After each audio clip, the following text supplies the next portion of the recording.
केल्या लागोपाठ 2 निवडणुकांमध्ये आणि त्यामुळे जिल्हा परिषदेच्या निवडणूक आम्हाला अवघड जातील असं कुठल्याही कार्यकर्त्याला वाटत नाही। त्यामुळे एक वेगळा उर्मी वेगळा उत्साह सर्व कार्यकर्त्यांमध्ये आहे, संपूर्ण भारतीय जनता पार्टीमध्ये आहे, सर्व नेते मंडळीमध्ये आहे। आमचे आदरणीय नेते मुख्यमंत्री देवेंद्रजी फडणवीस असोत, रवींद्र चव्हाण साहेब असोत, यांनी संपूर्ण महाराष्ट्र या निवडणुकांमध्ये फिरून काढला आणि आता आम्ही मंडळी देखील त्या कामाला लागलेलो आहोत। आम्हाला खात्री आहे जे बरोबर येतील त्यांना बरोबर घेऊन, जे न येतील त्यांच्याबरोबर मैत्रीपूर्ण लढत ठेवून आम्ही येणाऱ्या निवडणुका निश्चित लढू आणि लढून त्या जिंकू याची खात्री आम्हाला आहे। कारण आमच्या सर्व नेत्यांना, आमच्या सर्व पदाधिकाऱ्यांना संपूर्णतः खात्री आहे की रायगड जिल्ह्यामध्ये क्रमांक 1चा पक्ष म्हणून भारतीय जनता पार्टी उभारी घेईल, नव्हे तर तो क्रमांक 1चा पक्ष म्हणून सत्तेमध्ये सामील असेल। कसं आहे, अपयशामध्ये काही ठिकाणी काय होतं की आमच्या मित्रपक्षांकडून दुसऱ्या विरोधी पक्षांच्या मंडळींबरोबर काही ठिकाणी युत्या झाल्या आणि त्या माध्यमातून कुठेतरी भारतीय जनता पार्टी मग थोडीफार कमी पडली, अशा ठिकाणी काहीतरी वेगळे आपल्याला निकाल पाहायला मिळाले। परंतु याचा अर्थ असा होत नाही की भारतीय जनता पार्टीची ताकद कुठे कमी पडली आहे। भारतीय जनता पार्टीची ताकद आहे, ती वाढत चालली आहे, दिवसेदिवस ती खूप मोठ्या ताकदीनं वाढते। तालुक्यामध्ये आम्ही सगळे कार्यकर्ते स्वबळावर 6च्या 6 सीट तयार लढण्यासाठी कंबर कसलेली आहे, किंवा कंबर कसलेली आहे म्हणण्यापेक्षा आम्हाला खात्री आहे। परंतु याचा अर्थ असा नाही की आम्ही मित्रपक्षांवर अन्याय करू, भविष्यामध्ये देखील ही भूमिका आहे आणि मला खात्री आहे की ती वेळ येणार नाही एकटं लढण्याची, पण तशी आली तरी 6च्या 6 सीट निवडून आणण्याची ताकद सुधागड तालुक्यामध्ये ही भारतीय जनता पार्टीची असेल। महाराष्ट्रामध्ये नुकत्याच जर आपण पाहिलं तर नगरपालिका आणि नगर परिषदांच्या निवडणुका पार पडलेल्या आहेत आणि त्याचे निकाल जाहीर झालेले आहेत। त्याबरोबरच आता नव्यानं नगरपालिकांपाठोपाठ महानगरपालिकांच्या निवडणुका महाराष्ट्रातल्या मुंबई असेल, पुणे असेल आणि इतर ठिकाणच्या जिल्ह्यातल्या निवडणुका पार पडलेल्या आहेत। त्यामध्ये जर आपण पाहिलं तर भारतीय जनता पार्टीला घवघवीत यश प्राप्त झालेलं आहे। विशेषतः मुंबई, पुणे या ठिकाणी देखील भारतीय जनता पार्टीच्या नेत्यांनी केलेल्या जे कष्ट आहेत, परिश्रम आहेत, त्याला त्या ठिकाणी चीज झाल्याचं आपल्याला पाहायला मिळतंय। रायगड भाजप ही या ठिकाणी फॉर्मला असल्यामुळं आपल्यासोबत आज बोलण्यासाठी भाजपचे नेते जे आहेत, ज्येष्ठ नेते प्रकाश भाऊ देसाई आपल्यासोबत आहेत। सर, काय सांगाल, दिवसेंदिवस महाराष्ट्रामध्ये भारतीय जनता पार्टीला त्या ठिकाणी यश मिळताना दिसतंय, महानगरपालिकेत देखील घवघवीत यश मिळालेलं आहे, काय सांगाल या यशाबद्दल? 2014 मध्ये पंतप्रधानपदी आदरणीय नरेंद्रजी मोदी साहेब जेव्हा विराजमान झाले, त्यानंतर संपूर्ण देशामध्ये भारतीय जनता पार्टीची एक जादुई अशी घोडदौड आपल्याला पाहायला मिळाली आणि ती पाहत असताना आपण पाहिलं, त्याच्यानंतर झालेल्या विधानसभा निवडणुका पाहिल्या आपण, तर त्यामध्ये देखील भारतीय जनता पार्टी सगळीकडेच अग्रेसर राहिली, आपल्या मित्रपक्षांना सोबत घेऊन अतिशय चांगली अशी घवघवीत यश संपूर्ण महाराष्ट्रामध्ये, त्याच्यानंतर नगरपालिका महानगरपालिकांमध्ये आपण अचीव केलेलं आपल्याला दिसेल। याचं कारण असं आहे की जनमानसामध्ये स्वतःची प्रतिमा, पक्षाची प्रतिमा ही विश्वासाची निर्माण करण्यास आमचे नेते मंडळी, आमचे कार्यकर्ते सगळे यशस्वी ठरले आणि त्यामुळे उत्तरोत्तर दिवसेदिवस प्रगती होत आहे। न भूतो न भविष्यती असं नगरपालिकेमध्ये, महानगरपालिकेमध्ये आम्हाला यश मिळालं आणि आपण पाहिलं की जवळजवळ 27 नगरपालिकांमध्ये बघितलं तर जवळजवळ 23-24 महापौर हे भारतीय जनता पार्टीचे बसतील। एवढं मोठं एक अतिशय मोठं असं यश भारतीय जनता पार्टीला संपूर्ण या महाराष्ट्रामध्ये आता मिळालेलं आहे। त्यामुळे निश्चितच हे कबूल करावं लागेल सगळ्यांना की सर्व जनमानसामध्ये, सर्वसामान्यांपासून अगदी वरच्या सर्व स्तरातील लोकांमध्ये भारतीय जनता पार्टी आपली प्रतिमा निर्माण करण्यास आणि आपली गरज या संपूर्ण देशाला आहे, आपल्या राज्याला आहे, नगरपालिकांमध्ये, स्थानिक स्वराज्य संस्थांमध्ये देखील आहे, हे अतिशय विश्वासाने भारतीय जनता पार्टीने सिद्ध केलेलं आहे। महानगरपालिकांच्या निवडणुका पाठोपाठ आता जिल्हा परिषद आणि पंचायत समितीच्या निवडणुका या ठिकाणी होऊ घातलेल्या आहेत आणि गावगाड्याच्या निवडणुका, गावाच्या सर्वांगीण विकासाचा स्रोत म्हणून मिनी मंत्रालय असलेल्या जिल्हा परिषदेकडे पाहिलं जातं। कशा पद्धतीच्या या निवडणुकीकडे बघता, कशी तयारी आहे, मोठं आव्हान या ठिकाणी उभं राहणार आहे. कारण का ज्या पद्धतीनं नगरपालिका, नगरपंचायत आणि महानगरपालिकांमध्ये भाजपाला मिळालेलं यश आहे, त्या यशाचा रेशो जो आहे, आलेख जो आहे, तो जर टिकवण्यासाठी कशा पद्धतीनं आपल्या समोर आव्हान आहे, एकूणच सुधागड असेल, रायगड असेल, भाजपची काय रणनीती आहे या निवडणुकांच्या पार्श्वभूमीवर? काही आरक्षणाच्या तांत्रिक मुद्द्यामुळे सर्व जिल्हा परिषदा महाराष्ट्रातल्या लागलेल्या नाही आहेत. 12 जिल्हा परिषदांचं निवडणूक आणि 125 पंचायत समित्यांची निवडणुका जाहीर झालेल्या आहेत. आणि त्या पार्श्वभूमीवर आमचे नेते मंडळी, आम्ही सर्व कार्यकर्ते मनापासून कामाला लागलेलो आहोत. आणि आत्ताच आम्ही फार मोठं यश असं अचीव्ह केलं लागोपाठ 2 निवडणुकांमध्ये. आणि त्यामुळे जिल्हा परिषदा निवडणूक आम्हाला अवघड जातील असं कुठल्याही कार्यकर्त्याला वाटत नाही. त्यामुळे एक वेगळा उर्मी, वेगळा उत्साह सर्व कार्यकर्त्यांमध्ये आहे, संपूर्ण भारतीय जनता पार्टीमध्ये आहे, सर्व नेते मंडळीमध्ये आहे. आमचे आदरणीय नेते मुख्यमंत्री देवेंद्रजी फडणवीस असोत, रवींद्र चव्हाण साहेब असोत, यांनी संपूर्ण महाराष्ट्र या निवडणुकांमध्ये पिंजून काढला. आणि आता आम्ही मंडळी देखील त्या कामाला लागलेलो आहोत. आम्हाला खात्री आहे जे बरोबर येतील त्यांना बरोबर घेऊन, जे न येतील त्यांच्याबरोबर मैत्रीपूर्ण लढत ठेवून आम्ही येणाऱ्या निवडणुका निश्चित लढू आणि लढून त्या जिंकू याची खात्री आम्हाला आहे. कारण लोकांना सगळीकडे भारतीय जनता पार्टीचं सरकार, भारतीय जनता पार्टीचं शासन, स्थानिक स्वराज्य संस्था असो किंवा वरच्या निवडणुका असो, सगळीकडे अभिप्रेत आहे. आणि भारतीय जनता पार्टीच्या माध्यमातूनच आपला विकास होईल, आपल्या राज्याचा विकास होईल, स्थानिक स्वराज्य संस्थांमध्ये आपला विकास होईल याची खात्री असल्यामुळे त्या पद्धतीने लोकांचं आम्हाला कल मिळत आहे. राज्यात आणि देशामध्ये जर बघितलं, केंद्र सरकारमध्ये आणि राज्य सरकारमध्ये महायुतीमध्ये जे घटक पक्ष आहेत, राष्ट्रवादी असेल, शिवसेना असेल आणि भाजप असेल, आरपीआय असेल, मात्र रायगड जिल्ह्यामध्ये ही जी महायुती आहे त्याच्यामध्ये थोडी स्फोटक परिस्थिती दिसते. शिंदे शिवसेना असेल, राष्ट्रवादी अजित पवार गट असेल यांच्यात, आणि भाजप याच्यामध्ये मधल्यामध्ये नेमकं कुणाकडे जायचं, नेमकं कुणाच्या महायुतीत सोबत राहायचं. आता जर या आत्ताच्या निवडणुका दोन्ही जर पार पडलेल्या आहेत त्याच्यामध्ये देखील काही ठिकाणी भाजप राष्ट्रवादी बरोबर असल्याचं पाहायला मिळालं, तर काही ठिकाणी शिंदे शिवसेनेसोबत असल्याचं पाहायला मिळालं. या रायगड जिल्हा परिषदेच्या निवडणुकांमध्ये कशी परिस्थिती असेल, काही चित्र स्पष्ट झालंय? काय होतंय की भारतीय जनता पार्टीने रायगड जिल्ह्यामध्ये आता आपली मुळं भक्कमपणे रोवलेली आहेत. भारतीय जनता पार्टी क्रमांक 1चा पक्ष म्हणून आता उदयास आलेला आहे. हे असं असताना देखील अतिशय मोठ्या मनानं आपल्या मित्रपक्षांना बरोबर घेऊन, जिथे जिथे शक्य आहे तिथे तिथे आपल्या मित्रपक्षांना बरोबर घेऊन ह्या निवडणुका लढण्याचं आम्हाला वरून आदेश आहेत. त्या पद्धतीचं काम आमचे जिल्हाध्यक्ष खासदार धैर्यशील दादा पाटील असतील, अभिषेक पाटील असतील, आमचे प्रशांत ठाकूर साहेब, आमदार प्रशांत ठाकूर साहेब असतील, धारप साहेब असतील, ही सगळी मंडळी त्या पद्धतीने काम करत आहेत. आणि हे काम करत असताना जिथे जिथे ह्या युत्या शक्य आहेत, अगदी टोकाला जाऊन ह्या युती मैत्रीपूर्ण लढतीपेक्षा युतीकरण करून लढण्याची मानसिकता भारतीय जनता पार्टीची आहे. परंतु अगदीच काही ठिकाणी जर मैत्रीपूर्ण लढत करावी लागेलच तर त्या पद्धतीच्या लढाई त्या होतील. परंतु मी खात्रीने एवढं नक्कीच सांगेन की भारतीय जनता पार्टी जिल्हा परिषदेमध्ये, किंबहुना रायगड जिल्हा परिषदेमध्ये क्रमांक 1चा पक्ष असेल आणि क्रमांक 1 नंबरच्या सीट्स जिल्हा परिषदेच्या या भारतीय जनता पार्टीच्या निवडून येतील याबद्दल माझ्या मनावर मात्र शंका नाही. आता एका बाजूला ज्या सभा होत आहेत किंवा उमेदवार ज्यावेळेस त्या ठिकाणी शिंदे शिवसेना असेल किंवा राष्ट्रवादी अजित पवार पक्ष असेल, हे ज्यावेळेस उमेदवार डिक्लेअर करतात त्यावेळेस असा दावा करतात की आमचं संख्याबळ जास्त आहे, आमची ताकद जास्त आहे. भाजप एका बाजूला आहे, मात्र हे जे 2 पक्ष आहेत ते सांगतात की आमचाच त्या ठिकाणी झेंडा त्या ठिकाणी जिल्हा परिषदेवर फडकेल, आमचाच अध्यक्ष विराजमान होईल. अशा पद्धतीची रणनीती चारी बाजूने आखली जाते. भाजपची काय परिस्थिती आहे? भाजपला जिल्हा परिषदेच्या अध्यक्षपदाची चव चाकता येईल का?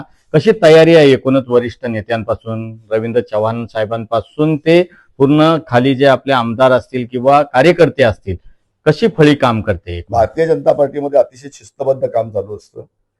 ते मग कुठल्याही चळवळी असोत, सांस्कृतिक कार्यक्रम असोत, काही असोत, म्हणजे सामाजिक कुठल्या उपक्रम असोत, आणि निवडणुकीच्या बाबतीत म्हणाल तर अतिशय शिस्तबद्ध पद्धतीने वरपासून खालपर्यंत काम चालू असतं. आता निवडणुकीच्या प्रचाराची एक प्रचार म्हणून सर्व पक्ष हा दावा करत असतात की आम्ही जिल्हा परिषदेमध्ये आमचा जिल्हा परिषद अध्यक्ष बसवू. रायगड जिल्ह्यामध्ये तसं म्हटलं तर आम्ही देखील म्हणण्यापेक्षा आम्हाला पुरेपूर खात्री आहे की सर्वात जास्त सीट्स ज्या आहेत त्या घेऊन भाजप रायगड जिल्ह्यामध्ये यावेळेला उभारी घेईल आणि आमच्या बरोबरचे आमचे मित्रपक्ष जे आहेत ते देखील चांगल्या पद्धतीने याच्यामध्ये उभारी घेतील याची आम्हाला खात्री आहे. कारण आता विरोधक असे कोण राहिलेले नाही आहेत. आम्ही सगळे एकसंघपणे काम करणारीच मंडळी इथे आज सत्तेमध्ये आहोत किंवा किंबहुना सगळे खासदार बघितले, तुम्ही आमदार बघितले, हे आमचेच सगळे आहेत. त्यामुळे ही गोष्ट कुठे शिल्लकच राहिली नाही. आता राहिला विषय की चुरशीचा. ही चुरस मैत्रीपूर्ण लढतीमध्ये छोटी मोठी चुरस असते, तिला पुढे सामोरं जावं लागतं, परंतु त्याच्यामध्ये मतभेद होणार नाहीत. जसं आमचे आदरणीय बावनकुळे साहेब सांगतात त्या पद्धतीने कुठल्या प्रकारचं मतभेद होणार नाहीत. हीची काळजी घेऊन आम्ही मंडळी सगळे लढणार आहोत. जिथे जिथे शक्य आहे तिथे तिथे युती करणार आहोत, जिथे शक्य नाही तिथे स्वतःच्या ताकदीवर उभे राहणार आहोत. परंतु ही खात्री मलाच नाही, आमच्या सर्व नेत्यांना, आमच्या सर्व पदाधिकाऱ्यांना संपूर्णतः खात्री आहे की रायगड जिल्ह्यामध्ये क्रमांक 1चा पक्ष म्हणून भारतीय जनता पार्टी उभारी घेईल, नव्हे तर तो क्रमांक 1चा पक्ष म्हणून सत्तेमध्ये सामील असेल. महायुती रायगड जिल्ह्यामध्ये नगरपंचायत नगर परिषदांमध्ये जी महायुती त्या ठिकाणी होती, पण अनेक ठिकाणी महायुतीची साथ आपल्याला त्या ठिकाणी मिळालेली नाही. त्यामुळं अनेक महत्वाच्या जागा, जसे कर्जत सारखी जागा असेल नगर परिषदेची नगराध्यक्षपद ची संधी त्या ठिकाणी भाजपची हुकलेली आहे. अनेक ठिकाणी भाजपला अपयश आलेले आहे. यशाबद्दल आपण सांगितलेलं आहे, अपयशाची नेमकी कारण काय असते? कसं आहे, अपयशामध्ये काही ठिकाणी काय होतं की आमच्या मित्रपक्षांकडून दुसऱ्या विरोधी पक्षांच्या मंडळींबरोबर काही ठिकाणी युत्या झाल्या आणि त्या माध्यमातून कुठेतरी भारतीय जनता पार्टी मग थोडीफार कमी पडली. अशा ठिकाणी काहीतरी वेगळे आपल्याला निकाल पाहायला मिळाले. परंतु याचा अर्थ असा होत नाही की भारतीय जनता पार्टीची ताकद कुठे कमी पडली आहे. भारतीय जनता पार्टीची ताकद आहे, ती वाढत चालली आहे. दिवसेदिवस ती खूप मोठ्या ताकदीनं वाढते.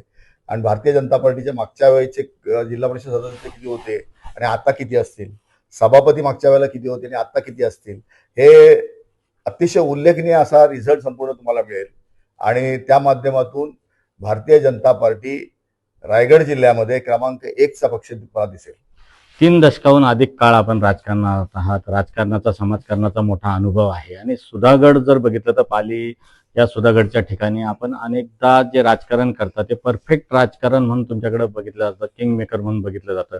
सुधागडमध्ये कशा पद्धतीचे जिल्हा परिषदेच्या जागा लढवल्या जाणार आहेत, पंचायत समितीच्या जागा कशा पद्धतीच्या लढवल्या जाणार आहेत, कशा पद्धतीची रणनीती आणि आखणी झालेली आहे? जिल्हा परिषदेच्या मित्र पक्षांच्या युती संदर्भामध्ये वरच्या लेवलला चर्चा विनिमय चालू आहेत. आमचे मी मगाशी म्हटल्याप्रमाणे आमचे जिल्हाध्यक्ष आदरणीय खासदार धैर्यशीलदादा पाटील असतील, रमेशेठ पाटील असतील, आमचे आमदार प्रशांतजी ठाकूर साहेब असतील, असे सर्व मंडळी मित्रपक्षांबरोबर बोलणी करतायत. परंतु काही ठिकाणी काय होतं की प्रत्येक पक्षाला असं वाटत असतं की माझं या इथे आमची ताकद खूप मोठी आहे, त्यामुळे आम्हाला जास्त झुकतं माप मिळालं पाहिजे, या भूमिकेमध्ये सगळे असतात. त्यामुळे कुठेतरी या युती वगैरे फिसकटते. परंतु आमची भूमिका आता अशी आहे, सुधागड तालुक्याबद्दल तुम्ही म्हटलात, सुधागड तालुक्यामध्ये आम्ही सगळे कार्यकर्ते स्वबळावर 6च्या 6 सीट लढण्यासाठी कंबर कसलेली आहे. किंवा कंबर कसलेली आहे म्हणण्यापेक्षा आम्हाला खात्री आहे. परंतु याचा अर्थ असा नाही की आम्ही मित्रपक्षांवर अन्याय करू. जर कुठले मित्रपक्ष आमच्या बरोबर असतील आणि यथोचित ते मागणी करत असतील की बाबा ही अशी योग्य अशी मागणी, वास्तविक मागणी ते करत असतील, त्या पद्धतीचं जर होणार असेल तर इथे तीच मित्रपक्षाबरोबर जाण्याची भूमिका असेल. आणि जर त्या पद्धतीने झाली नाही तर भारतीय जनता पार्टी स्वबळावर लढायला कधीही तयार आहे. रायगड जिल्ह्यामध्ये जर बघितलं तर राजकीय समीकरण बघितलं तर 3 भारतीय जनता पार्टीचे आमदार आहेत, 3 शिंदे शिवसेनेचे आमदार आहेत आणि 1 राष्ट्रवादी पक्षाच्या या ठिकाणी आमदार आणि मंत्री आहेत. काय सांगाल, जागा वाटपामध्ये सातत्यानं तिढा निर्माण होतो. भाजप जर मोठा पक्ष आपण जर म्हटलं की महाराष्ट्रातला, देशातला मोठा पक्ष म्हणून बघितला आणि रायगड जिल्ह्यात देखील तुम्ही मागाशी सांगितलं की क्रमांक 1चा पक्ष या ठिकाणी निवडणुकांच्या निकालावरून दाखवत आहे. भाजपला असं वाटत नाही का की या वर्षी या निवडणुकीला जिल्हा परिषदेवर भारतीय जनता पार्टीचाच जिल्हा परिषद अध्यक्ष झाला पाहिजे? त्या अनुषंगानं कशी तयारी आहे, ताकद कशी वापरली जाते? मी मगाशी तुम्हाला तेच सांगितलं की मला हेच म्हणायचं आहे की या वेळेला भारतीय जनता पार्टी क्रमांक 1चा पक्ष म्हणून रायगड जिल्ह्यामध्ये उभारेल. तुम्हाला ते दिसेल चित्र.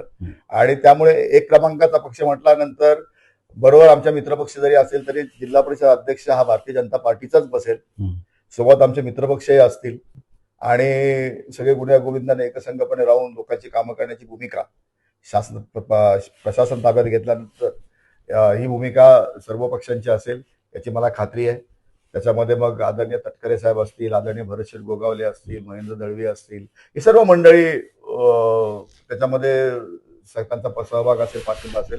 परंतु जिल्हा परिषद अध्यक्ष मात्र यावेळेला भारतीय जनता पार्टीचाच असेल. तर तुम्ही जर बघितलं असेल की सुधागड तालुक्यामध्ये न भूतो न भविष्यती अशी उभारी, जी उभारी मागासून म्हणतो की ती उभारी तुम्हाला सुधागड तालुक्यामध्ये पत्रकारांना तुम्हाला सर्व मंडळी दिसत असेल. आम्ही घेतलेले उपक्रम, आम्ही राबवलेले कार्यक्रम, आम्ही घेतलेल्या निवडणुका, आत्ताच मुळात आम्ही राष्ट्रवादी काँग्रेसच्या बरोबर जाऊन आम्ही पालीचा नगराध्यक्ष हा भारतीय जनता पार्टीचा बसवला. तर याच्यामध्ये देखील त्यांचं पण योगदान आहे. राष्ट्रवादी काँग्रेस पक्षाच्या नेतेमंडळीने आम्हाला सहकार्य केल्यामुळे आम्ही आमचा नगराध्यक्ष बसू शकलो. भविष्यामध्ये देखील ही भूमिका आहे आणि मला खात्री आहे की ती वेळ येणार नाही एकटं लढण्याची, पण तशी आली तरी 6च्या 6 सीट निवडून आणण्याची ताकद सुधागड तालुक्यामध्ये ही भारतीय जनता पार्टीची असेल. अनेक नेते जे आहेत विविध पक्षाचे ते भाजपमध्ये जात आहेत. आपण राज्याचा आणि देशाचा विचार करूया की अनेक मोठमोठ्या राज्यातले मुख्यमंत्री असतील की मोठे चेहरे जे आहेत, मोठे दिग्गज नेते आहेत, त्यांनी भारतीय जनता पार्टीमध्ये प्रवेश केलेला आहे. असं म्हटलं जातं की वेगवेगळ्या पद्धतीनं स्वायत्त संस्थांचा वापर केला जातो. लोकशाही संविधानिक जे तंत्र आहेत, मंत्र आहेत, ते सगळे मोडकळीस आणून भाजप त्या ठिकाणी आपल्यामध्ये सामावून घेतं आणि पक्षाची ताकद वाढवतं. हे याच्याकडे तुम्ही कशा पद्धतीने बघता? काय भारतीय जनता पार्टीमध्ये अतिशय शिस्तबद्ध असा कारभार चालतो, अतिशय शिस्तबद्ध असं काम चालतं. आता मला वाटतं भारतीय जनता पार्टी मी प्रवेश केलेला एखाद वर्ष झाला असेल माझ्या मते. परंतु जो माणूस इथे काम करत असतो त्याची दखल इथे घेतली जाते, त्याच्यावर जबाबदारी टाकली जाते आणि त्या पद्धतीने काम केलं जातं. पक्षामध्ये जर कोणी एक चुकीच्या गोष्टी केल्या किंवा चुकीचं वागणूक केली किंवा बेशिस्तपणा केला तर त्याच्यावर कारवाई करण्याचं काम देखील पक्षामध्ये अतिशय पटकन केलं जातं आणि त्याची बरीचशी उदाहरणं आम्ही बघितलेली आहेत. एक राजकीय स्टेबिलिटी म्हणतात ज्याला, पॉलिटिकल स्टेबिलिटी, ती स्टेबिलिटी जर पाहावी असेल तर बरेचसे इतर पक्षातले मंडळी आता विचार करायला लागले की भारतीय जनता पार्टी पुढचे 40-50 वर्ष देखील भारतीय जनता पार्टीच्या राजकारणाला मरण नाहीये. कारण जे देशापासून अगदी राज्यापासून अगदी खालपर्यंत आपण बघितलं तर सगळीकडे विकास कामांची एवढी घोडदौड चालू आहे. विकास कामं, नवीन नवीन विजन आणले जात आहेत आदरणीय पंतप्रधान नरेंद्र मोदी साहेबांच्या माध्यमातून, आदरणीय मुख्यमंत्री देवेंद्र फडणवीस साहेबांच्या माध्यमातून, आणि मोठमोठ्या गुंतवणुकी आपल्याकडे येत आहेत. आज देश एक आर्थिक मोठी सत्ता म्हणून उदयास येत्याचा 4थ्या क्रमांकावर येण्याच्या तयारीत आहे. अशा परिस्थिती अशी असताना या देशातली जनता भारतीय जनता पार्टीला भविष्यामध्ये कधी नाकारणार नाही. सर्वांना एकसंघपणे एकत्र घेऊन आमचा अजेंडा जरी हिंदुत्वाचा असेल तरी हिंदुत्व म्हणजे राष्ट्रीयत्व ही भूमिका आम्ही जपून आम्ही सर्व समाजांना, सर्व बहुजन समाजाला एकत्र घेऊन आम्ही भारतीय जनता पार्टीचा गाडा हाकत आहोत. आणि त्यामुळे सर्वसामान्य कार्यकर्ते असो, नेते मंडळी असो, इतर पक्षातले, यांना सगळ्यांना निश्चित असं वाटतं की भारतीय जनता पार्टी बरोबर जर आपण काम केलं तर आपलं राजकीय भवितव्य, सामाजिक सांस्कृतिक क्षेत्रातलं भवितव्य जे आहे ते चांगल्या पद्धतीने टिकून राहील आणि त्यामुळे लोकांचा कल जो आहे तो भारतीय जनता पार्टीकडे वाढत चाललेला आहे. आपण रायगड जिल्ह्याच्या राजकारणाबद्दल बोलूयात. मात्र आत्ताच ज्या महानगरपालिकेची निवडणूक झाली, सर्वांचं लक्ष ज्या निवडणुकीकडे लागलेले आहे ती मुंबई महानगरपालिका. सर्वात मोठा आर्थिक स्रोत असलेली, खूप मोठ्या बजेट असलेली महानगरपालिका. दोन्ही ठाकरे बंधू एकत्र होते. भाजपने ताकद लावली, शिंदे शिवसेनेने त्या ठिकाणी ताकद लावली आणि त्या ठिकाणी सत्ता देखील प्रस्थापित केली. कसं बघता याच्याकडे? मराठी अस्मितेसाठी हा लढा होता. आपण देखील मराठीच आहोत सगळे. कसं बघता? भाजप आणि शिंदे शिवसेना हे देखील मराठी आणि मुद्दे आणि त्यांचे देखील मराठी मुद्दे होते. मात्र याच्याकडे कसं बघता? हा संघर्ष कसा टोकाला जातोय दिवसेंदिवस अमराठी आणि मराठी? मुंबईमध्ये, मुंबई, ठाणे किंवा इतर मी म्हटलं मगाशी की जवळजवळ 23-24 महापौर आमचे बसतील.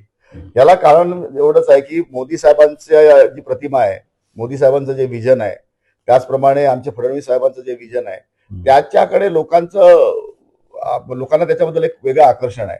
नुसतं आकर्षण नाहीये की खऱ्या अर्थानं सुरक्षित देश, सुरक्षित राज्य आणि सुरक्षित जी राहण्याची संकल्पना आहे ती संकल्पना सत्यात उतरत आहे याची खात्री लोकांना झाल्यामुळे आमच्याबद्दलचं एक वेगळं वातावरण भारतीय जनता पार्टीच्या बद्दल हे सगळीकडे झालेलं आहे. तसं बघितलं तर उबाटाने बऱ्यापैकी सीट्स उबाटाला मुंबईमध्ये मिळाल्या, परंतु त्याचं श्रेय मी कुठल्याही ठाकरे बंधूंना देणार नाही. म्हणजे मला विचारलं तर, मी एवढा मोठा कार्यकर्ता नाही, पण विचारलं तर मी सांगेन की हे जे श्रेय होतं की काही जुनी मंडळी जी आहेत मुंबईमध्ये, की ज्यांनी शिवसेनेच्या स्थापनेपासून जे शिवसेना प्रमुख बाळासाहेबांच्या अखत्यारीत काम केलंय, बाळासाहेबांच्या नेतृत्वाखाली काम केलंय, त्यांची ज्वलंत विचार, त्यांची भूमिका, त्यांच्या लोकांमध्ये असलेली लोकप्रियता, हे आजही विचार लोकांच्या घराघरामध्ये बसलेले आहेत. आणि त्याचा फायदा उबाटाला झालेला आहे किंवा मनसेला झालेला आहे. आणि त्याच्या माध्यमातून बऱ्यापैकी त्यांनी देखील काही चांगल्या सीट्स अचीव्ह केल्यात.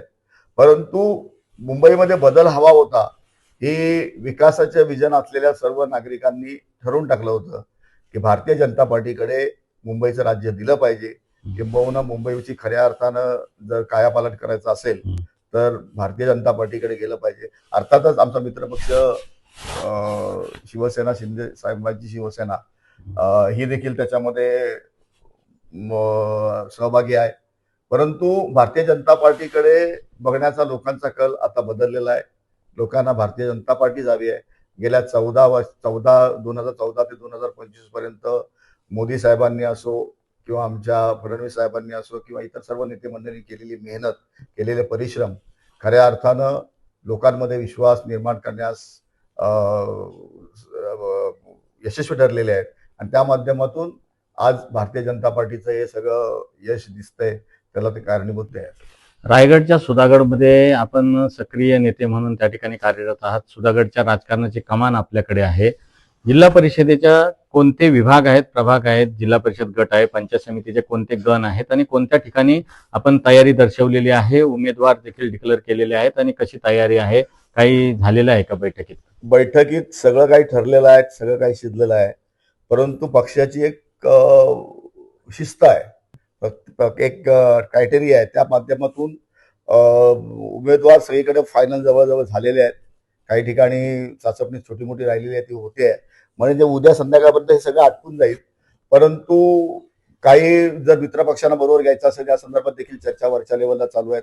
आमचे अध्यक्ष खासदार साहेब, त्याच्यानंतर रवी शेठ पाटील साहेब हे मित्रपक्षांबरोबर बोलणी करतायत सुधागड तालुक्या संदर्भामध्ये.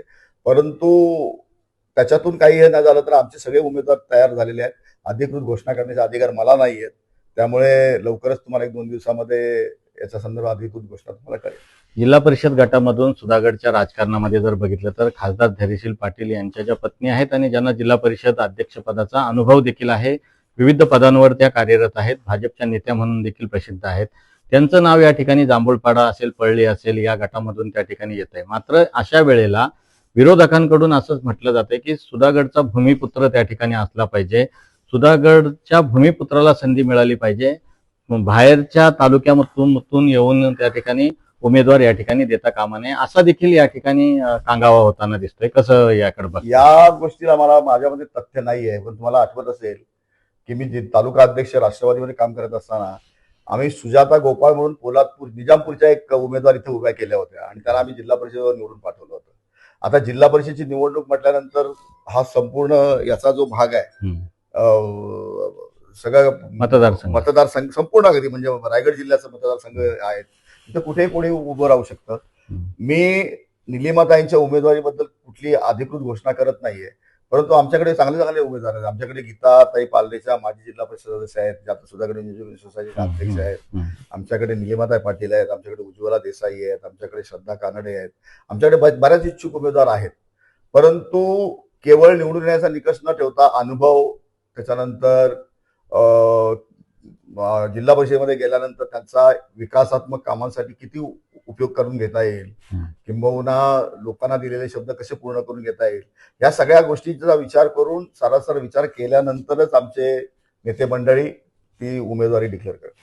शिंदे शिवसेनेचे काही जे पदाधिकारी आहेत किंवा जे कार्यकर्ते आहेत ते मोठ्या संख्येनं आपल्या भारतीय जनता पार्टीमध्ये या निवडणुकीच्या पार्श्वभूमीवर प्रवेश करण्यासाठी इच्छुक असल्याचं त्या ठिकाणी बोललं जात आहे. चर्चा देखील नाक्यानाक्यावर आहे, जागोजागी चर्चा होते. कसं बघता, जे त्या ठिकाणी शिंदे शिवसेनेमध्ये आहेत आणि खऱ्या अर्थानं आपण विरोधक म्हणून या ठिकाणी भाजप आणि शिंदे शिवसेना सुधागडमध्ये पालीमध्ये विरोधक म्हणून प्रतिस्पर्धी म्हणून समोरासमोर जाता. जर नवीन चेहरे आले तर त्यांना तुम्ही संधी देणार आहात का? कसं राजकारण पलटणार आहे आणि विरोधक म्हणून कोणी सुधागडमध्ये शिल्लक राहील का? मला तसं वाटत नाही. कसं माहित आहे का, की मी मगाशी तुम्हाला सांगितल्याप्रमाणे युती करणे आम्ही सुचवू शकतो किंवा आम्ही काही मागण्या करू शकतो नेत्या मंडळींकडे. अध्यक्ष ज्या पक्षाचे एक नियम आहेत. जसे इथे आलाप नेता आहे, त्याच्यानंतर विठ्ठल सिनकर आहेत, असे जिल्ह्याचे पदाधिकारी इथेही आहेत. उज्ज्वला देसाई आहे, महिला आघाडीचे नेते आहेत, अशी मंडळी आहेत. तर ह्या मंडळीच्या माध्यमातून आम्ही बद्री जिल्हा परिषदच्या आमच्या जिल्ह्याच्या अध्यक्षांना तसं आम्ही कल्पना दिलेली आहे की अशी अशी आमची मागणी आहे, अशी अशी मागणी आहे. त्या पद्धतीने विचार चालू आहेत. परंतु कोणाच्या प्रवेशासंदर्भामध्ये काय चालू आहे याबद्दल मला काहीच माहित नाहीये, खरं सांगायचं म्हणजे. तुम्ही म्हणता नाक्यावर चर्चा, पण मी नाक्यावर कुठे उभा राहत नाही. पहिलं म्हणजे मी कुठल्याच नाक्यावर उभं राहत नाही. त्यामुळे घर ते माझं व्यवसायाचं ठिकाण ते घर, हे माझं प्रवासाचं मीटिंग किंवा मग मुंबईमध्ये काय काम असेल आणि पक्षाच्या मीटिंग. त्यामुळे प्रवेशाच्या संदर्भामध्ये मला कुठली माहिती नाहीये आणि त्या संदर्भात देखील कोणाला प्रवेश देऊन त्यांना तिकीट द्यायचं असेल किंवा न द्यायचं आहे याच्याबद्दल सगळा विचार करण्याचं किंवा निर्णय घेण्याचे अधिकार हे जिल्हाध्यक्षांचे आहेत, ते त्यांच्या लेवलला घेतील. एक शेवटचा प्रश्न, भारतीय जनता पार्टीला रायगड जिल्हा परिषदेमध्ये पंचायत समित्यांमध्ये कसं यश मिळेल, कशी रणनीती आहे, कोणकोणते नेते या ठिकाणी प्रचारासाठी येतील, आवश्यकता आहे का? आणि एक महत्वाचा प्रश्न त्या ठिकाणी मी आपल्याला उपस्थित करतो की रायगड जिल्ह्याच्या राजकारणामध्ये जी दुफळी निर्माण होते महायुतीमध्ये, याचा अर्थ की अनेकदा वरचे जे वरिष्ठ नेते आहेत त्या ठिकाणी त्यांच्याकडून अजेंडा असं त्या ठिकाणी घोषणा केली जाते की महायुतीमध्ये संघर्ष होता कामा नये, एकमेकांचे जे पदाधिकारी आहेत ते पक्षामध्ये घेऊ नये. मात्र हे राष्ट्रवादी आणि शिवसेनेचं आपण बघतोय की एकमेकांचे मोठमोठे पदाधिकारी निवडणुकीच्या पार्श्वभूमीवर घेतात, त्यांना उमेदवारी देखील देतात, प्रचाराच्या मोठमोठ्या सभा देखील होतात. भारतीय जनता पार्टीमध्ये तसे काही प्रवेश होत आहेत का? भविष्याच्या काळात तसे होणार आहेत का? महायुतीमध्ये आता जो मी मगाशी प्रश्न विचारला त्याच अनुषंगानं शिंदे शिवसेनेतले पदाधिकारी इकडे आले किंवा राष्ट्रवादी अजित पवार पक्षाचे पदाधिकारी भाजपामध्ये आले तर त्यांना या ठिकाणी संधी दिली जाईल का? कसं बघता? महायुतीमध्ये त्या अनुषंगानं दुफळी निर्माण होते, ते अधिक संघर्ष टोकाला जाण्याची शक्यता आहे. मी मगाशी तुम्हाला सांगितल्याप्रमाणेच की मुळात कसं आहे की प्रत्येक पक्षाला असं वाटतं की आपण एका मोठ्या महायुतीमध्ये आहोत. त्यामुळे आपल्याला स्वतःला जास्तीत जास्त जे अचीव्ह करता येईल, जास्तीत जास्त आपल्याला ताब्यात घेता येईल सत्तेच्या माध्यमातून, त्यासाठी जो तो पक्ष प्रयत्न करत असतो आणि मित्र पक्षाची ताकद वापरण्याचा प्रयत्न करत असतो. मग ती भारतीय जनता पार्टीची ताकद असेल तर शिंदे गट वापरू शकतो, वापरण्याचा प्रयत्न करेल. राष्ट्रवादी देखील करू शकतो, भारतीय जनता पार्टी देखील करू शकते. असं प्रत्येकाचं एक गणित असणार आहे आणि असू शकतं ते. परंतु माझ्या ऐकिवात आत्ता तरी सध्या नाहीये की बाबा कोणाला भारतीय जनता पार्टीमध्ये घ्यायचंय आणि त्यांना तिकीट द्यायचंय अशी कुठली भूमिका रायगड जिल्ह्यामध्ये आहे असं मला मुळीच दिसत नाही. संपूर्ण रायगड जिल्ह्यामध्ये सांगतो तुम्हाला, सुधागडचं सांगत नाही, रायगड जिल्ह्यामध्ये अशी कुठली भूमिका भारतीय जनता पार्टीमध्ये नाही. किंबहुना इतर पक्षातून देखील नाहीयेत. राहिला विषय सभापतींचा, पंचायत समिती सभापतींचा.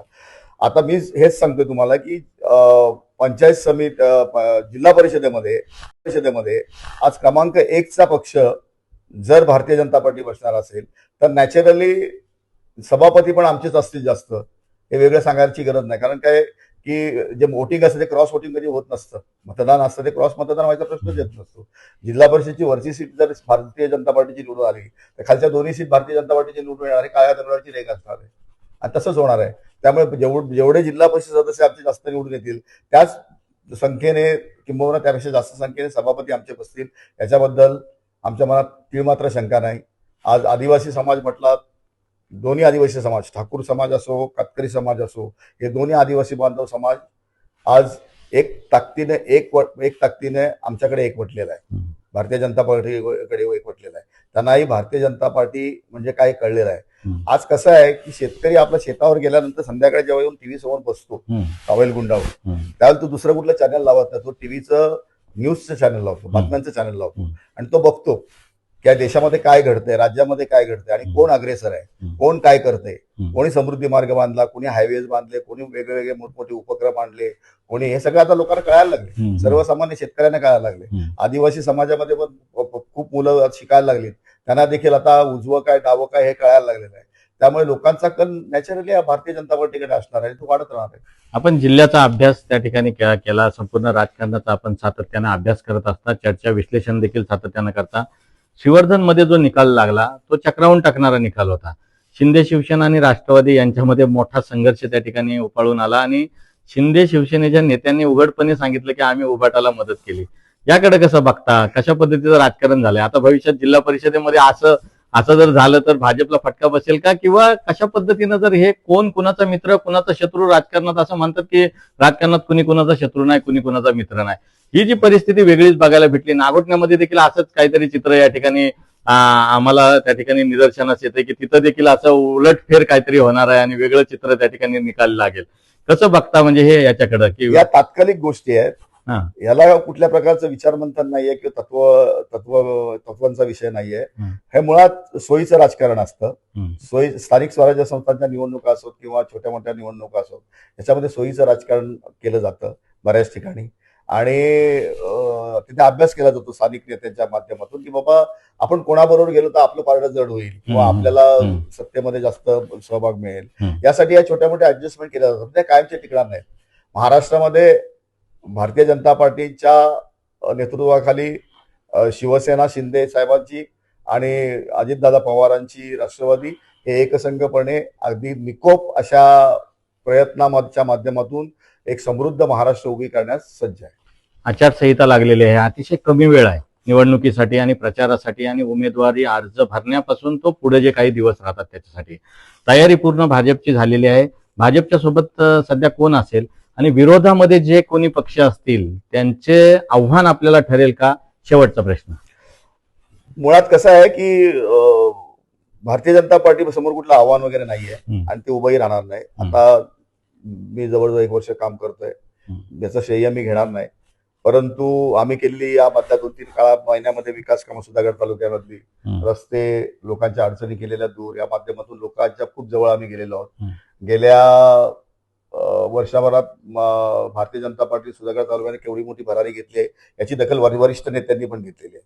त्यामुळे आमची कोणाबरोबर वैर किंवा कोणाबरोबर एक विरोधी पक्ष म्हणून बघण्याची भूमिकाच राहणार नाहीये. अगदीच आमच्या मित्र पक्षांबरोबर आम्हाला लढायची वेळ आली तर मैत्रीपूर्ण लढती म्हणून आम्ही लढू आणि त्याच्यातून जनता जो कौल देईल तो आम्हाला सगळ्यांना शिरोधारी असणार आहे आणि तो आम्हाला मान्य करावा लागणार आहे.